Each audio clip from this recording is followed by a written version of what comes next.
Hello. Right, political video. First of all, ground rules on the comments below. Dissent is permitted, disagreement is permitted, abusive behaviour, pushy, browbeating, ranting, trying to force your opinion or convince others that they're wrong. No. I am not restricting your freedom of speech. You are free to say whatever the hell you like on your own channel. I don't have to provide a platform for opposing views on my channel. Say what you know, discuss, but keep it civilized. Alright, I have a point of view.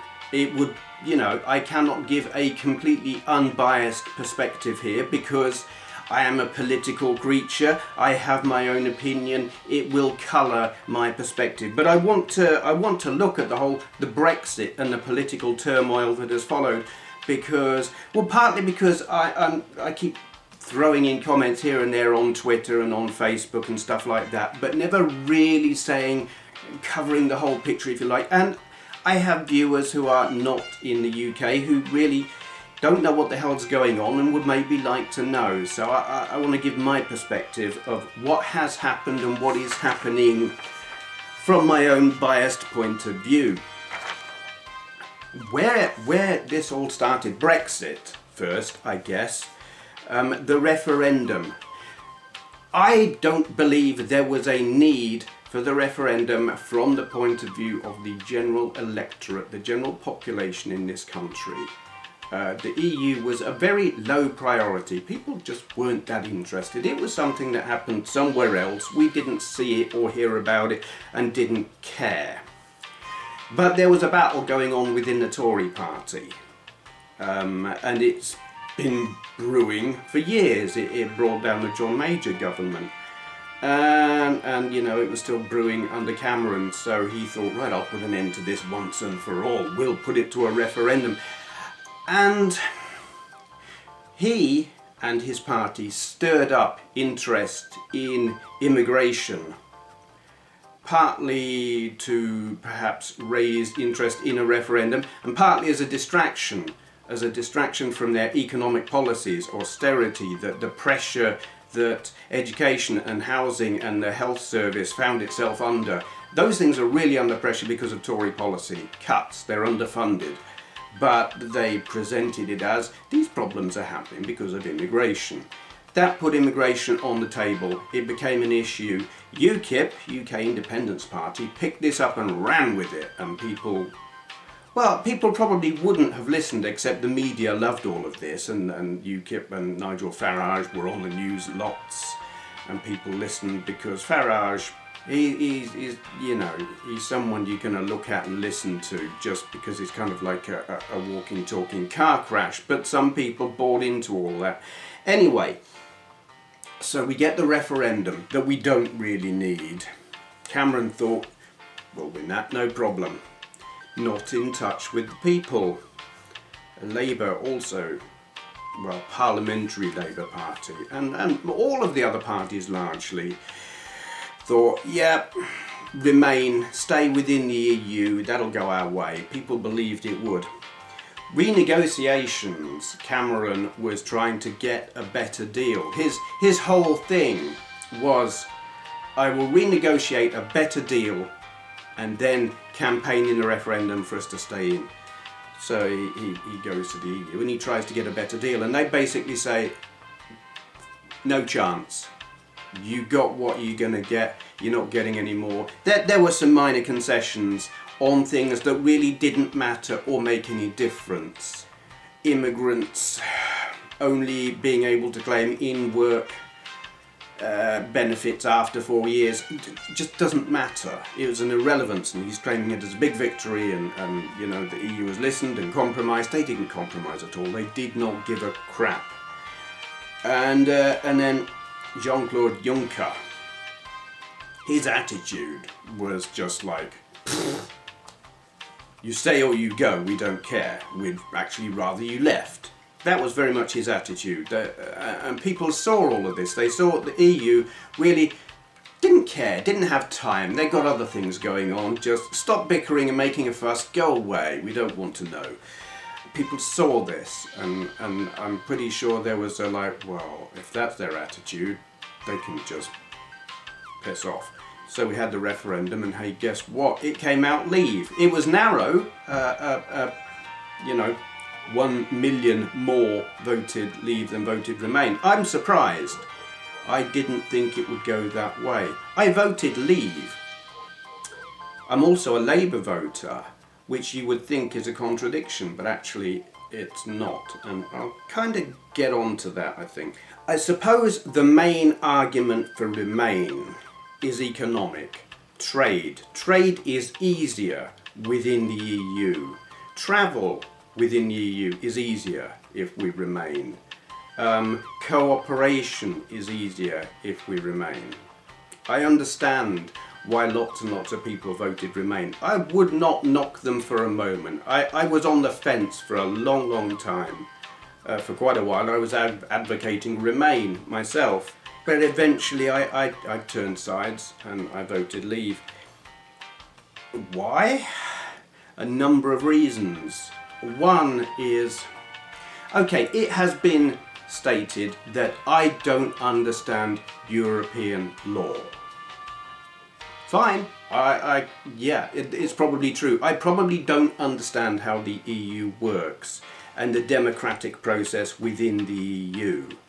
But here's the thing, do I know who my MEP is? No.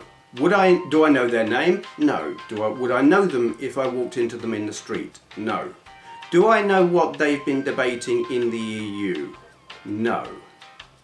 I'm also aware that the European Commission, which makes all the proposals and sets the agenda, are unelected. But that's not even the point. It is that the EU is so far away. I don't know who they are. I don't know what they're talking about. That doesn't feel like representation to me. I am of the view that whoever is the elected government in this country, they are the people in charge of this country. And whilst being out of the EU, I'm opposed to the Tories. If they do things that are bad, it's because they chose to do things that are bad. There's no watering it down. There's no coalition with the Lib Dems watering down what they do. There's no Europe watering down what they can do. If things are bad, it's because the Tories chose that. Under Labour, from my perspective, if things are good, it's because they chose it. There's no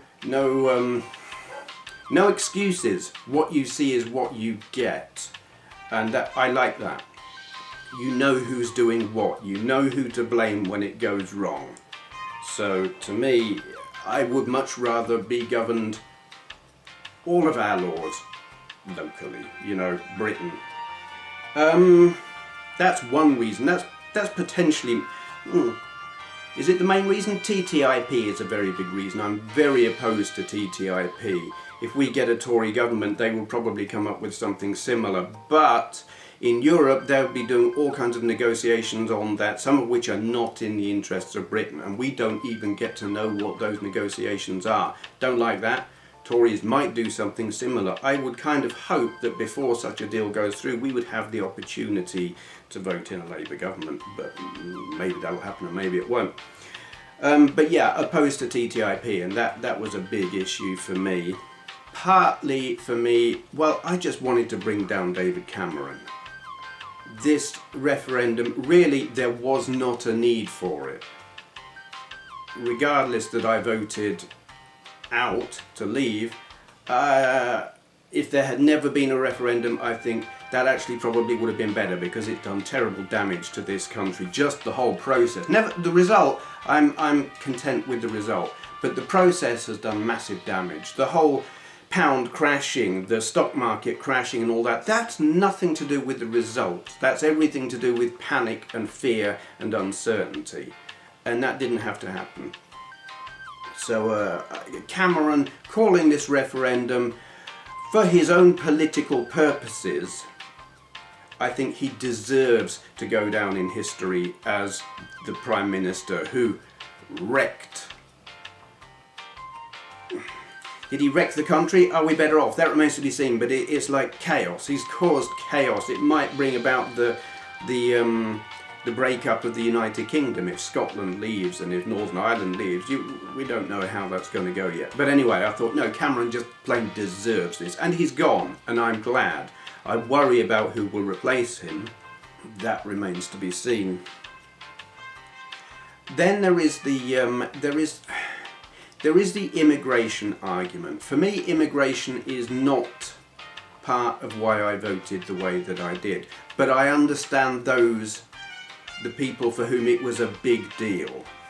Immigration in itself, I don't believe is a bad thing, but I do think it should be controlled. Uncontrolled immigration has caused the low-waged, unskilled workers, their wages have been depressed. Companies, corporations, supermarkets, if you like, warehouses. I know this from experience. You've got an unskilled workforce on minimum wage. If there was a shortage of workers, they would have to pay more to encourage people to come and do the work. With uncontrolled immigration, workers from countries where the economy is weaker, where wages are lower, will come over here and work for minimum wage in a crappy, nasty job, where really, had that not happened, British workers would have done that work and been paid more. There is an economic argument for allowing it because the corporations benefit its exploitation of the workforce from poor countries.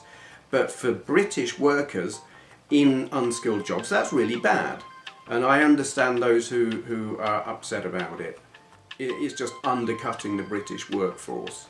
So I am not in any way anti-immigration. There is a great deal to be said for immigration, particularly in skilled work. The NHS would be absolutely screwed without immigration. But I do believe in picking and choosing. Who do we need?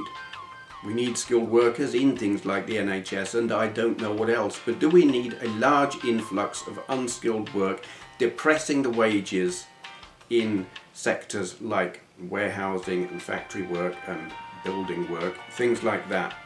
I don't think so. That was not a factor in me voting the way I did, but I understand why for a lot of people it really was a factor. So, we had the referendum. It turned up leave by about 1 million people, the margin. Young people are pissed off, they say. The old have screwed them over. Big uproar, big upset. Okay, here's the thing. The older people are in the electorate, the more they voted. Basically, old people voted, young people didn't. So young people who didn't vote, you have no grounds to complain, I'm afraid. You know, I know lots and lots and lots of young people took the view, voting doesn't change anything, I'm not going to vote. Well, have you learned anything? Maybe if you had voted, it was that close a thing. If you had voted, maybe you would have got the result you wanted. Anyway, where does that leave us now? David Cameron has resigned. David Cameron has not triggered Article 50, which begins the process of us leaving the EU. It's something he said he would do. He said as soon as, if there is an out result, he will trigger Article 50. He's not done that, he's bottled it. He said, why should I do all the hard shit? And he's left it to someone else. Gutless twat. Really, he has brought about this crisis in our country. He split the country down the middle over a referendum that wasn't necessary, and he's walked away and said, I can't be bothered with this shit anymore. Disgusting. Absolutely disgusting. And now the Tories are fighting among themselves over who's going to lead the party. Is it going to be Boris Johnson or is it going to be someone else, maybe Theresa May? I don't know how that's going to go. There is the question of whoever leads will they, well, whoever leads has got to trigger Article 50. They're not going to want to do that. I mean, Cameron really will go down in history as the guy who took us out of the EU. But whoever succeeds him is also going to go down in history as the person who had to trigger Article 50. They're not going to want to do that. Cameron has basically stabbed them in the back, left them carrying the can. It's disgraceful. I don't have a favourite among the Tories who should take over, because I don't like any of them. I really don't. But that would all be fantastic for the Labour Party, you would think, because with all the turmoil, whoever takes over is probably going to want a general election to get a mandate, you know, to take the country in a new direction. If they're honourable, they'll do that. They don't have to. But anyway, this should leave the Labour Party jumping for joy, except they are tearing themselves apart as well. And this is where it gets interesting, and where I have an opinion that may be contentious, it may be not. Here's the thing, you've got two factions in the Labour Party. You have got the majority of the parliamentary Labour Party, the MPs, the people who sit in Parliament. They were mostly Remain, and they are largely Blairites. And what do I mean by that? They are middle-class socialists with a right-wing leaning, shall we say. They would say they're centrists, they would say they're moderates. I would say they're Tories in disguise. The thing is, Tony Blair, and to a lesser degree Gordon Brown, their way of winning the election was to win over wavering Tory voters. They held on to the middle ground, middle-class socialists, and won over wavering Tories. But in doing that, they left behind the working classes. The working classes who were finding themselves pushed out of the job market by people coming across from Eastern Europe who were prepared to work for peanuts. And they felt disenfranchised, they felt abandoned, and they moved over and voted for UKIP.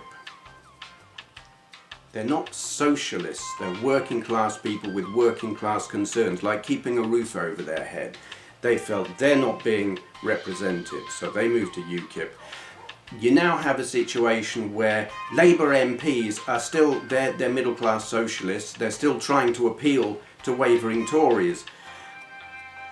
That's not Labour. And then you've got Jeremy Corbyn. He is campaigning on a Remain, from a Remain perspective, if you like, but his heart clearly wasn't in it, and the Blairites, the Parliamentary Labour Party, are pissed off, saying you didn't try hard enough. I think maybe that's because he was more in tune with your traditional Labour voter, your working class, who actually they wanted out of Europe because they were getting shafted. He knew that, he felt that, and really, in wavering, he was probably campaigning on the wrong side, but he had to keep the PLP, he had to maintain their support. The truth is, the PLP are on the wrong side. I suppose what it comes down to is, as the Labour Party, who are they supporting? Who are they representing? Do they represent the working class? Or do they represent wavering Tories? Well, which has more, I suppose, in an election, would centre ground and wavering Tories win more votes than centre ground and working class? I don't know the answer to that. I know Corbyn is a better option if you want to win the working class. He needs to speak his mind. He was a Eurosceptic, but he had to campaign to Remain to keep the PLP in line.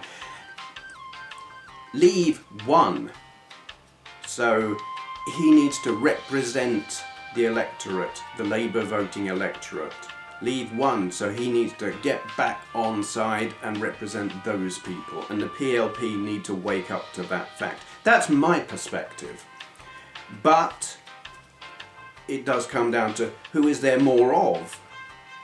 Middle class socialists and wavering Tories who would like to remain because their concern is where's the money?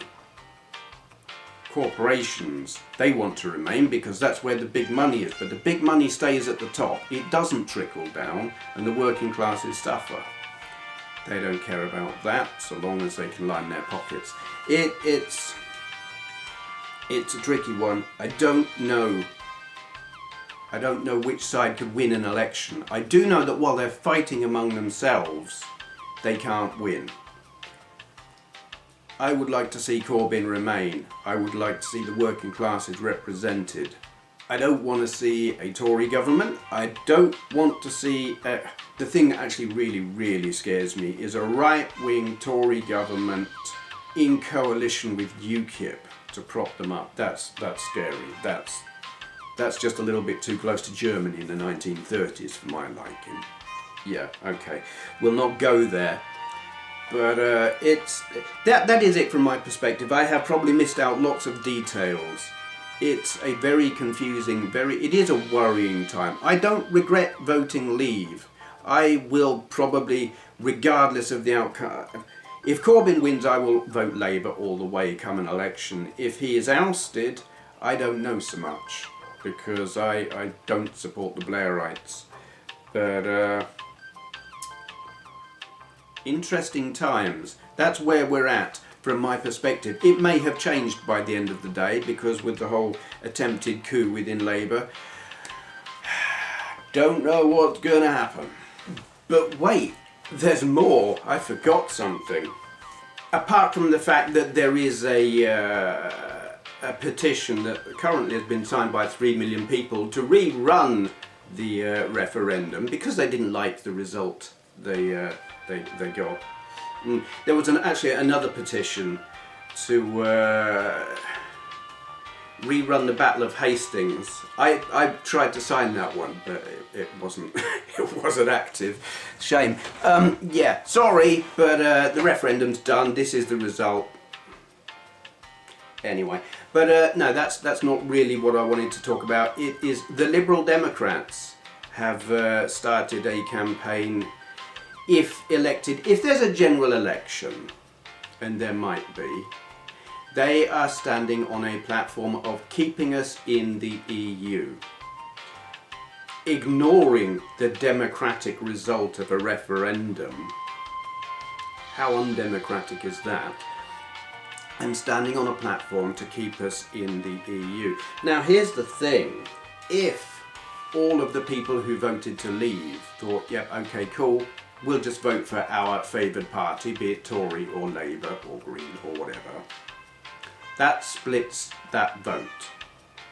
If all of the people who wanted to remain in the EU ignored Labour and Conservative and voted Lib Dem because they want to stay in the EU, they would win, because the other vote, the out vote, would be split. That's something worth thinking about. Having said that, that would require whoever takes over the leadership of the Tory party to not trigger Article 50 before calling a general election. Is that going to happen? I don't know. It's a scary thing for them to do. They were expecting Cameron to trigger Article 50, but he's left it to whoever takes over. That person might think, that's a bit too much of a responsibility for me, I'll call a general election. If that happens, we might get the unimaginable thing happening that we end up with a Liberal Democrat government and stay in the EU after a referendum to leave the EU. That's something to think about. So yeah, all I'm gonna say is, young people, learn something, vote. And in the comments, play nicely. No browbeating, no recriminations, no trying to convince someone that they voted the wrong way. Discuss, by all means. But if you play nasty, I will wave the ban hammer. I've done it on Facebook, I'll do it on here. I have no qualms about that kind of thing. Okay? Discuss. And thank you for watching.